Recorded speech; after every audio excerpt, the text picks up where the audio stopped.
Healthy and tasty beetroot രസം. അപ്പോൾ അതിന് വേണ്ടി ഞാൻ ബീട്രൂട്ട് തൊലിയൊക്കെ കളഞ്ഞതിന് ശേഷം ഒന്ന് ചെറുതായിട്ട് കട്ട് ചെയ്തിട്ട് ഒരു 1/4 കപ്പോളം ഞാനൊരു കുക്കറിലേക്ക് ഇട്ട് കൊടുക്കുന്നുണ്ട്. ഇനി ഇതിലേക്ക് ഒരു 1/2 ടീസ്പൂൺ കല്ലുപ്പ്, അതുപോലെ തന്നെ ഒരു 1/4 ടീസ്പൂണിൽ കുറവായിട്ട് മഞ്ഞൾപ്പൊടിയും കൂടി ചേർത്ത് 1 കപ്പ് വെള്ളം ഒഴിച്ചിട്ട് 2-3 വിസിൽ വരുന്നവരെ നമുക്കൊന്ന് വേവിച്ചെടുക്കാം. ആ സമയം കൊണ്ട് നമുക്ക് മിക്സിയുടെ ചെറിയ ജാറിലേക്ക് 1 ടീസ്പൂണ് കുരുമുളക്, പിന്നെ അതുപോലെ തന്നെ 1 ടീസ്പൂണ് ചെറിയ ജീരകം കൂടി ഇട്ട് കൊടുക്കാം. അതുപോലെ തന്നെ വെളുത്തുള്ളി ഒരു 6 അല്ലി ഇട്ട് കൊടുക്കാം. പിന്നെ ചെറിയുള്ളി ഒരു 3 അല്ലിയും കൂടി ചേർത്ത് കൊടുക്കാം. ഒരു പച്ചമുളക് 2ആയിട്ട് പൊട്ടിച്ചെടുക്കാം. പിന്നെ ഒരു ചെറിയ തക്കാളി ചെറുതായിട്ട് അരിഞ്ഞും കൂടി ചേർത്ത് കൊടുക്കാം. അതുപോലെ തന്നെ കുറച്ച് കറിവേപ്പിലയും മല്ലിയിലയുടെ തണ്ടും കൂടി ചേർത്തിട്ട് ഒന്ന് ക്രഷ് ചെയ്തെടുക്കാം.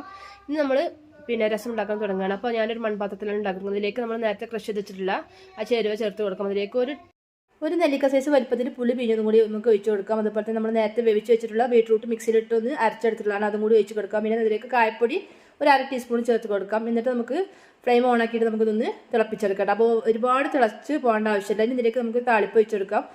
2 ടീസ്പൂൺ വെളിച്ചെണ്ണയിലേക്ക് കടുക്, അതുപോലെ തന്നെ കറിവേപ്പില, ഉണക്കമുളകും കൂടി ചേർത്ത് നമുക്കിതിലേക്ക് ഒഴിച്ച് കൊടുക്കാം.